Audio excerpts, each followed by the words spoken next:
Friends, Ruthika பாப்பாவுக்கு weekly once வந்து பாத்தீங்கன்னா எப்பவுமே மட்டன் சமைச்சு கொடுத்துருவோம். போன வாரம் வந்து பாத்தீங்கன்னா அது கொஞ்சம் மிஸ் ஆயிடுச்சு.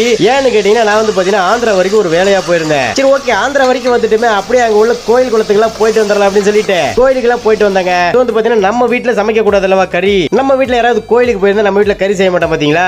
சோ வந்து நான் கோயில் இருக்கிறதுனால ரீதா வந்து பாத்தீங்கன்னா கறி சமைக்கல. சரி ஓகே, போன வாரம் தான் பாப்பாவுக்கு மட்டன் செஞ்சு கொடுக்கலையே, இந்த வாரம் செஞ்சு கொடுத்துடலாம் அப்படின்னு சொல்லிட்டு ஒரு 1/2 கிலோ மட்டன் எடுத்துட்டு வந்திருந்தாங்க. அது வந்து பாத்தீங்கன்னா ரீதா எப்பவும் போல அதை சூப்பரா செஞ்சுட்டு இருக்காங்க.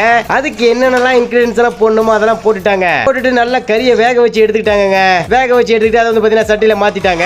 சட்டியில மாத்திட்டு அதை வந்து பாத்தீங்கன்னா நல்லா கொதிக்க விட்டாச்சு. சாப்பாடுமே சுட சுட வச்சாச்சு. சுட சுட சாப்பாட்டோட மட்டன் குழம்பு ஊத்தி சாப்பிட்டோம்னு வைங்களேன், அதோட டேஸ்ட் தனிங்க. சரி ஓகே, ருத்திகா பாப்பாவுக்கு சூடான சாப்பாடு சூடான மட்டன் குழம்பு ரெடி. பாப்பாவுக்கு வந்து பாத்தீங்கன்னா ரீதா வந்து கொஞ்சம் கொஞ்சமா ஊட்டி விட்டாங்க. அப்ப போன வாரம் நீங்க மட்டன் கொடுக்க மறந்துட்டீங்க, இந்த வாரம் சேர்த்து நான் சாப்பிட போறேன் அப்படின்னு சொல்லிட்டு பாப்பா வந்து பாத்தீங்கன்னா சாப்பிட்டு இருக்காங்க. இந்த வீடியோ லைக் தட்டி விட்டுருங்க. Okay guys, by.